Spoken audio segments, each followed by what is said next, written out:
Esse tema de agora que a gente vai conversar já caiu em 2016. Deixa eu confirmar aqui. Já caiu em 2016 e 2013. Estações muito parecidas, tá? Sobre a estratégia de saúde da família. Então, é um tema quente, é um tema forte para cair aí, né? A última vez foi em 2016.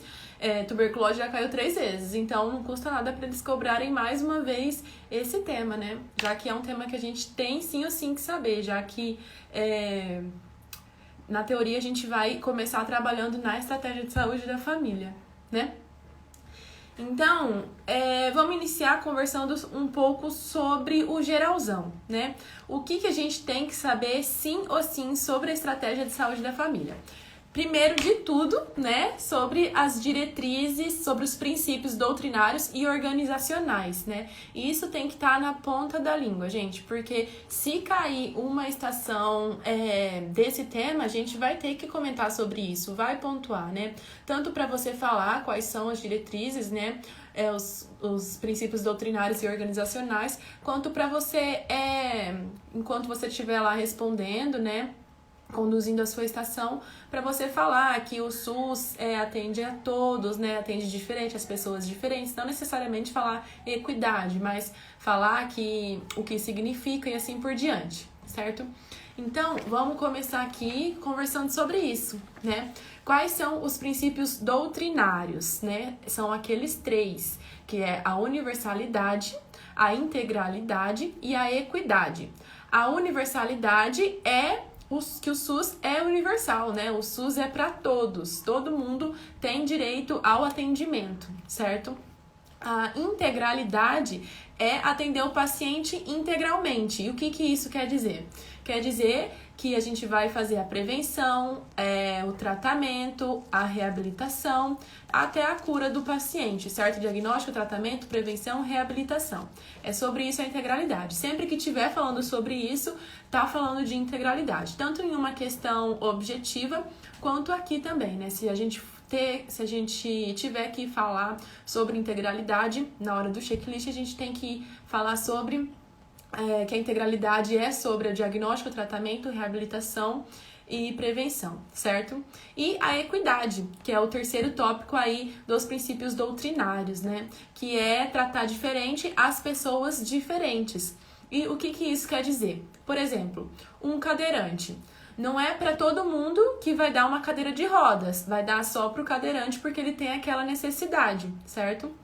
Então, isso é equidade, dá para aqueles que necessita para ter o mesmo, para ser igual a todos, né? E outro exemplo, aqueles pacientes que não conseguem andar, que estão acamados, né? Que a gente tem que fazer a visita domiciliar. A gente não vai sair fazendo a visita domiciliar para todo mundo, só para quem realmente precisa, né? Depois que faz uma reunião lá na unidade, conversa certinho sobre o caso do paciente e aí sim vai fazer a visita domiciliar. Isso é equidade. A gente vai tratar diferente as pessoas que são diferentes, que precisam de cuidados especiais, né? Então, doutrinários, universalidade, integralidade e a equidade, certo? E os princípios organizacionais, são 5, né? É a regionalização e hierarquização, a resolubilidade, a descentralização, a participação social e a complementariedade do setor privado. Dentro da regionalização e a hierarquização, o que é, né? O que são esses dois? A hierarquização é a atenção primária, secundária e terciária, né?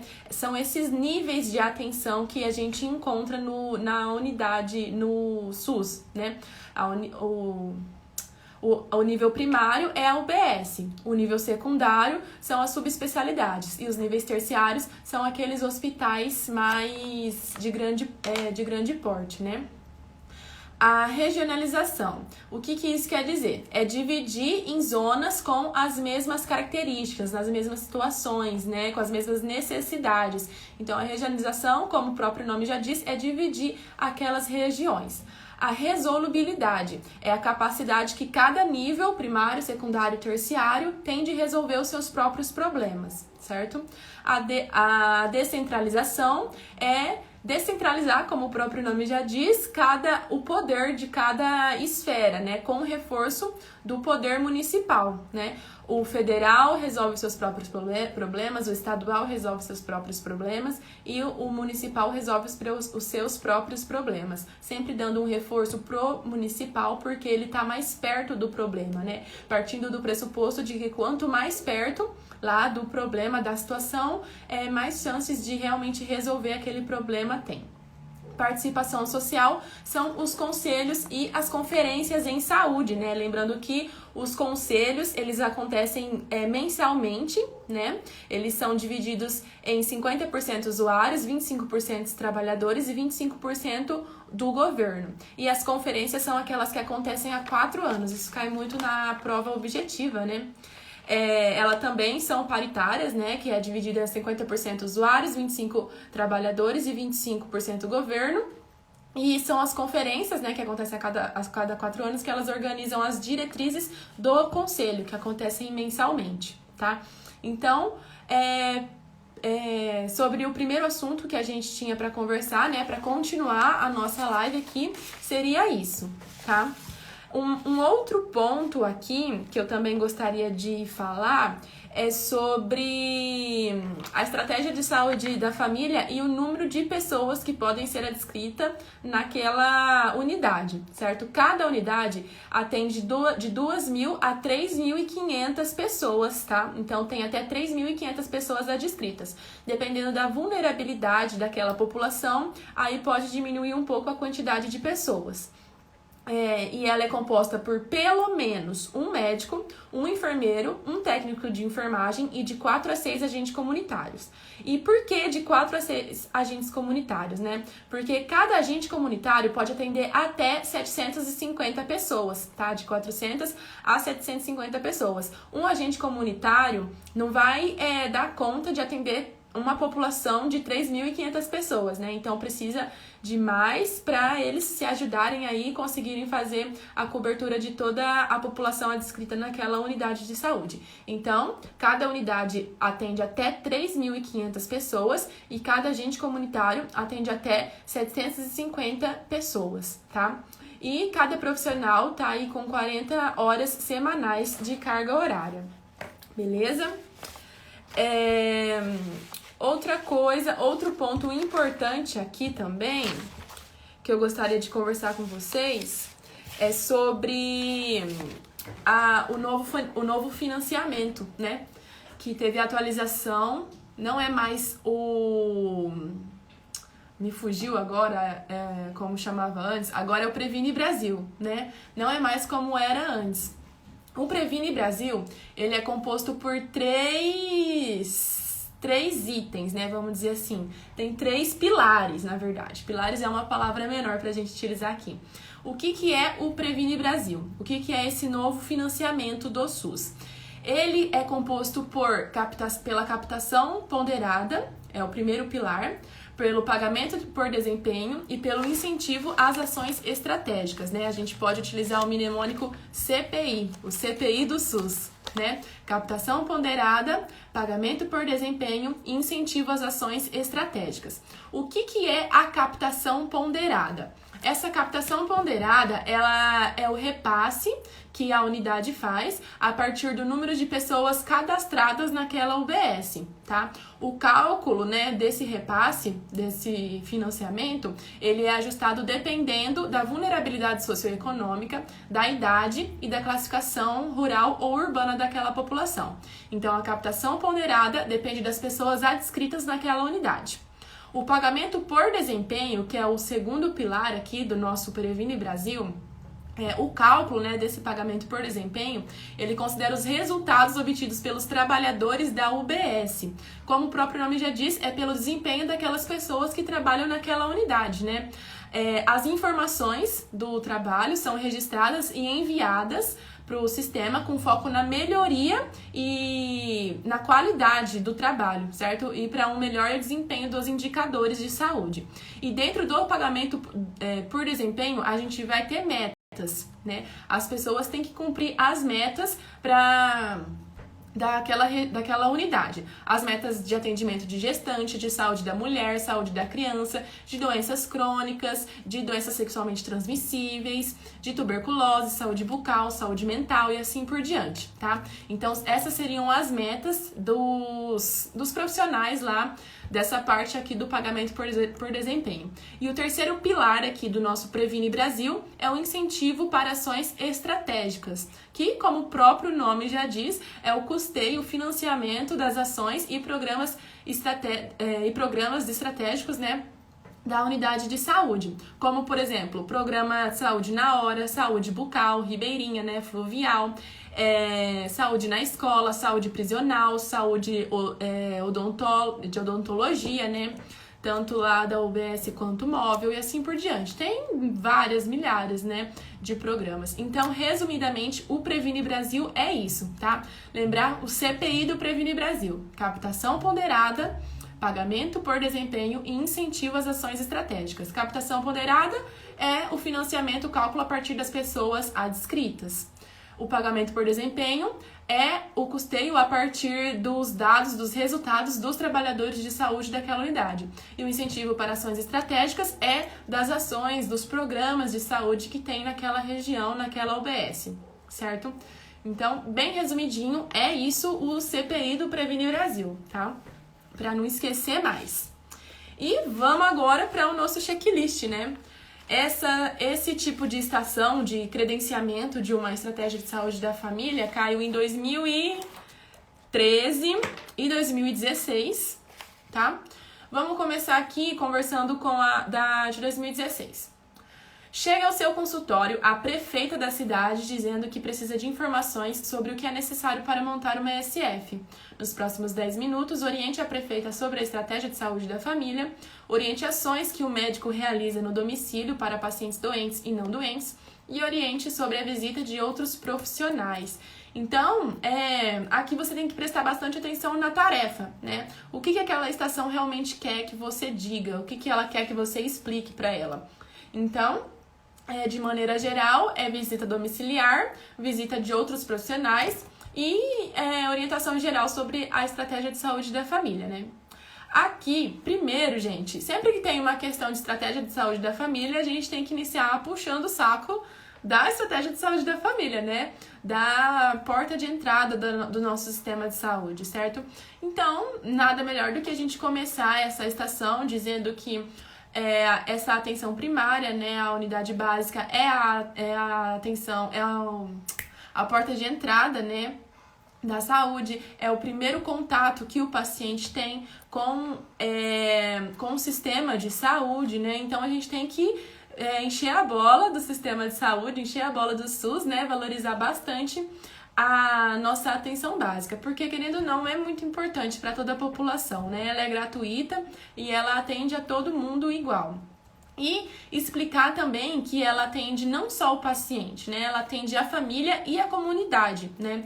Que ela não faz só aquele atendimento naquela hora, ela faz um atendimento longitudinal. Então você vai pegando os princípios e as diretrizes do SUS e explicando isso como se você fosse conversar com um leigo, né? Porque aqui era a prefeita que estava perguntando para você. Então ela pode, a gente pode considerar que ela é uma leiga nesse quesito, né? Então a gente coloca na cabeça os princípios e vai explicando, né?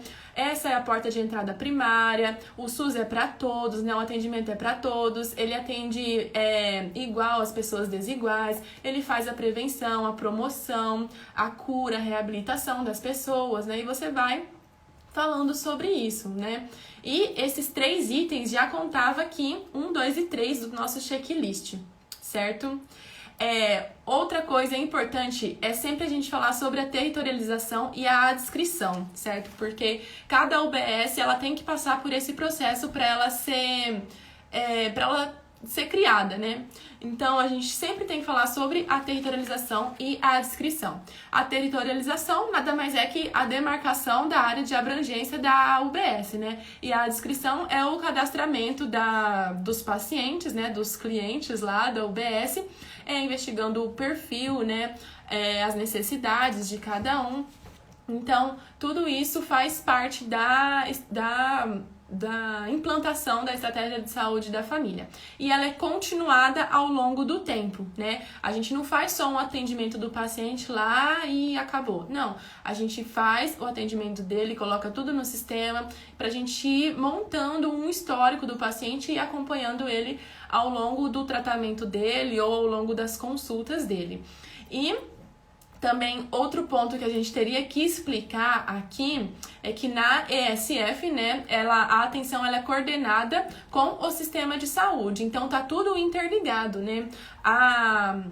O pronto-socorro, né, emergência e urgência, está interligado com a unidade básica, que está interligada com hospitais, com os níveis secundários e terciários e assim por diante. E é a UBS, né, a Estratégia de Saúde da Família, que faz os encaminhamentos necessários, tanto para o NASF, para o CAPS, para a urgência, para outros níveis de atenção, certo? Então, tudo parte dela. Ela que é a coordenadora do sistema de saúde, e isso estava no item 6 aqui do nosso checklist. O outro ponto da nossa tarefa era para a gente explicar sobre as visitas domiciliares para os doentes e não doentes, né? Aqui, gente, o médico ele pode fazer a visita domiciliar para qualquer pessoa, certo? Desde que ela realmente precise, certo? Desde que... Não tem áudio? Tá sem áudio? O Beise Pereira falou? Tá sem áudio, gente? Alguém me responde. Tá sem áudio ou não? Senão vou ter que sair e entrar de novo. Então vou continuar. Beleza, então. Então vou continuar aqui. Tá normal. Até me perdi. Ok. Então, outro ponto da nossa tarefa era explicar sobre as visitas domiciliares, né? O médico, ele pode fazer visita domiciliar para qualquer paciente, certo? Desde que ele realmente precise, desde que faça uma reunião lá, né, na unidade básica lá, com os profissionais, e que eles cheguem à conclusão de que aquele determinado paciente precisa de uma visita domiciliar, e assim o médico faz a visita, não só o médico, né? Qualquer profissional lá pode realizar a visita, tanto agente comunitário, médico, enfermeiro, auxiliar em enfermagem, o dentista, né? Qualquer um da equipe NASF e assim por diante, fisioterapeuta, todo mundo, qualquer um que compõe o sistema ali pode fazer essa visita domiciliar conforme a necessidade do paciente, certo? Para isso tem que ter lá uma reunião, uma análise da situação daquele paciente para ver realmente a necessidade dele, ok? E isso estava no item 7 aqui do nosso checklist de 2016. Outro ponto aqui que ela perguntaria e que eu acho que eu já comentei, né, tá aqui no item 8, pra gente explicar que não é um serviço de emergência e de pronto atendimento exclusivamente. A unidade básica lá, né, a ESF, ela pode atender algumas situações de urgência, né, mas não todas. Se chegar um paciente lá com uma urgência muito grande, assim, que aquela unidade não tem a capacidade de resolução daquela situação do paciente, a gente faz o encaminhamento para uma UPA, certo? A gente encaminha o paciente. Então, determinados tipos de urgência a estratégia de saúde da família faz, né? Até procedimentos ela pode fazer alguns também, né? Como remoção de corpo estranho, sonda nasogástrica, né?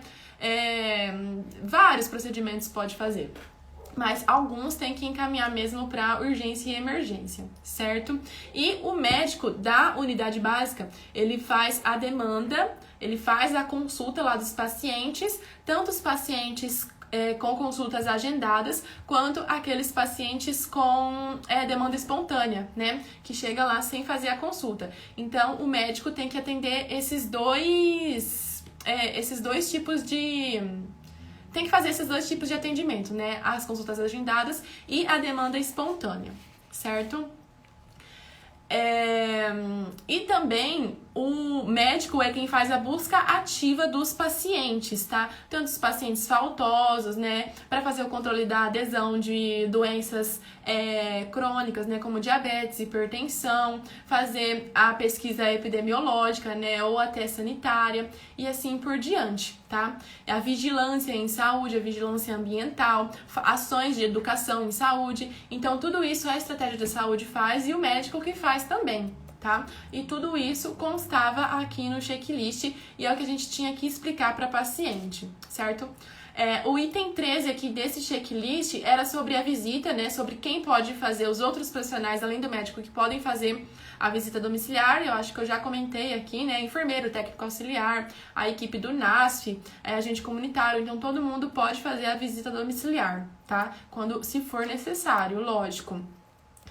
E aqui o item 14 falava que a gente tinha que comentar sobre as ações dos outros profissionais, sobre a territorialização, cadastramento, consultas, avaliações, entrevistas específicas de cada profissão, busca ativa, realização de procedimentos, ações de educação em saúde, vigilância ambiental e epidemiológica, sanitária, ampliação do conhecimento familiar e social. Isso aqui eu até pontuei em algumas partes do que a gente conversou aqui, né? Então, gente, basicamente, quando tem uma estação que a gente tem que explicar, assim, né, vai ser mais ou menos um questionário. Vai ter a prefeita, nesse caso aqui, tinha a prefeita lá, né, imagino eu, e ela ia te perguntando, e você ia ter que ir respondendo. Então, a gente tem que ter bem sedimentado todos os itens, o que é a estratégia de saúde da família, o que cada um faz, né, qual a função de cada um. Isso não tinha nesse checklist, mas é interessante a gente falar aqui, né, quais são as atribuições de cada um na equipe. O médico é quem vai fazer, a gente já comentou aqui, eu acho, quem vai fazer a demanda espontânea e as consultas agendadas, né? Vai participar das reuniões, vai fazer as consultas domiciliares, visitas domiciliares, né? Quando for necessário e assim por diante, né? Medicamentos, curativos, né? Sondas nasogástricas, tudo que for necessário, que for função do médico, ele vai ter que fazer.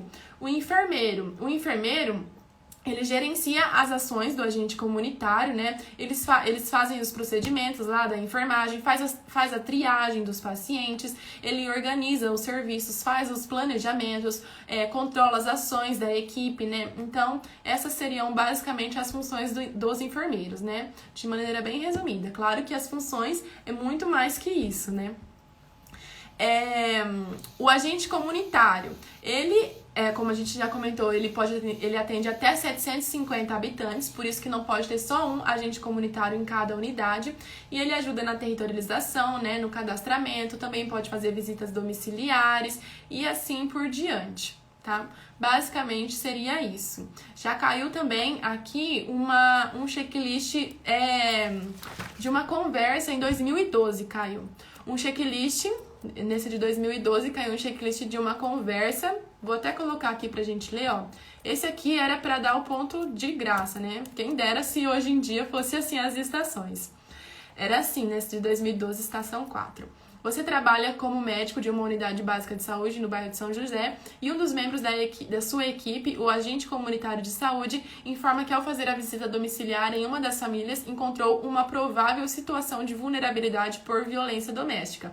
Aqui a gente tinha que discutir a situação com o agente comunitário e orientar o agente comunitário de saúde. Então, nessa estação aqui, era basicamente só uma conversa que você tinha que ter com o agente comunitário. E o checklist, ele era muito simples, gente. Era só 7 itens, a gente fazia o acolhimento, demonstrar atenção ao colega, mostrar-se disponível para ouvir o agente comunitário, fazer perguntas dos fatores de risco da estrutura e relações familiares, solicitar a opinião do agente comunitário, orientar o agente comunitário de saúde a notificar, então, das orientações do que o agente comunitário teria que fazer aqui nesse caso, e fazer a notificação, né, e agradecer pela informação. Olha só, essa estação, quem dera se fosse assim ainda, né? Nunca que vai ser assim de novo, mas enfim, era muito simples e envolvia um agente comunitário de saúde. Então, a gente tem que ter em mente quais são as funções do agente comunitário, né, pra gente dar as orientações necessárias a ele e assim por diante, certo? Outro ponto que a gente pode comentar aqui também é sobre realmente o credenciamento, né, de uma estratégia de saúde da família. Quais são os passos que tem que ser realizado para fazer esse credenciamento? Essa parte aqui nunca caiu, na verdade, no Revalida, mas é sempre bom a gente saber, né? Então, primeiro, para a gente realizar o credenciamento, a gente tem que fazer uma solicitação à Secretaria Estadual de Saúde, né? Solicitar que é necessária aquela estratégia de saúde da família. Depois, informar a necessidade da aprovação pelo Conselho Municipal de Saúde, aquele conselho que acontece mensalmente, que a gente já comentou.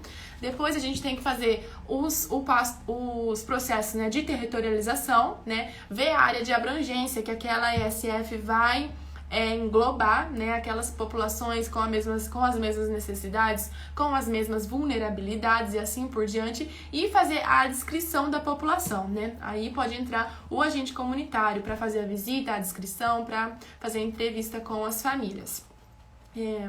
Depois, a gente tem que orientar sobre a composição mínima da equipe, certo? Que é o médico, o enfermeiro, o técnico de enfermagem e os agentes comunitários, né? E a equipe NASF não é mais, se eu não me engano, né? Ela tá saindo um pouco, assim, do cadastramento, ela não é mais obrigatória. Sobre a composição mínima de cada equipe, né? Que a gente acabou de conversar. E falar, né, sempre comentar que quem faz o cadastramento de todas as famílias é o agente comunitário, tá? Esse é um dado muito importante. E que a equipe tem que receber um treinamento, certo? E quais seriam as instalações mínimas de uma ESF, né? A gente precisa de uma sala de espera, de uma recepção, de pelo menos 2 consultórios médicos, de um consultório odontológico, de uma sala de procedimentos, de uma sala de curativos, de vacina, uma sala de reuniões, a cozinha lá, né, a copa, um depósito para deixar o material de limpeza, um banheiro para os funcionários, um banheiro para os pacientes, né? Com uma acessibilidade para deficientes, uma sala de apoio para a esterilização dos materiais que precisam ser esterilizados, né? E o depósito de lixo e um abrigo para resíduos sólidos, tá? Então, a composição básica que tem que ter uma ESF é essa, tá? E também, quando a gente for falar de credenciamento, né, de uma ESF, a gente também tem que abordar as atribuições e as organizações do processo de trabalho da equipe, certo?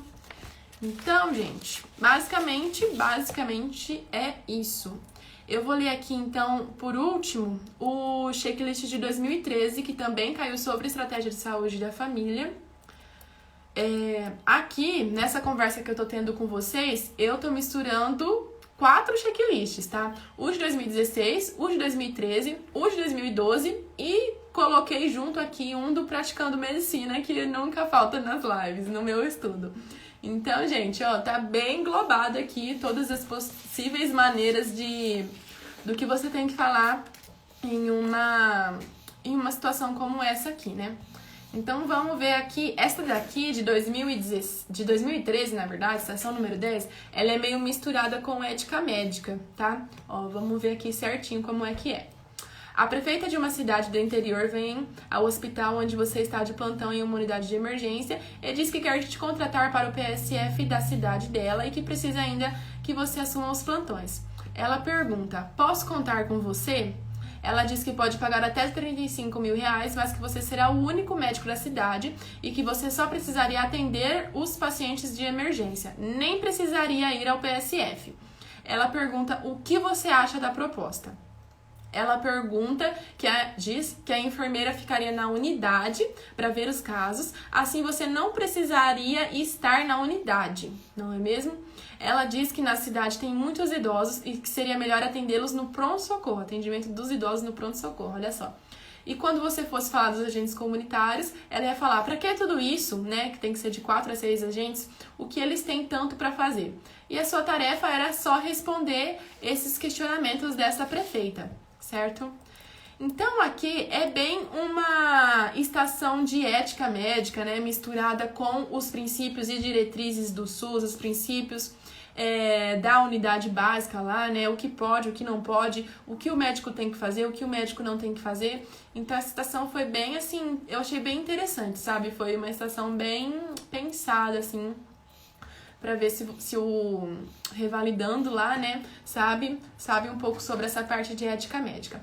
Então, aqui, né, como toda estação, eu esqueci de falar isso lá atrás, você tem que se apresentar quando você visse que é uma prefeita, que é uma pessoa, sei lá, qualquer outra pessoa lá, você tem que se apresentar, né? Falar, oi, bom dia, boa tarde, eu sou a doutora responsável aqui, né, por essa ESF. Como que é seu nome, né? No que eu posso te ajudar? Então, aqui ela ia falar que ela é a prefeita e tal, né? E aqui, quando ela dissesse que sobre se podia contar com você, né, para assumir os outros plantões, logicamente que a gente diria que não poderia assumir os outros plantões, né? Porque ou a gente assume um horário que a gente não tem nenhum outro trabalho para fazer, ou a gente não assume. Não tem como a gente trabalhar no mesmo horário em 2 locais, né? Porque se a gente está trabalhando em um local, a gente tem que estar lá presencialmente, né? Não só nosso nome lá.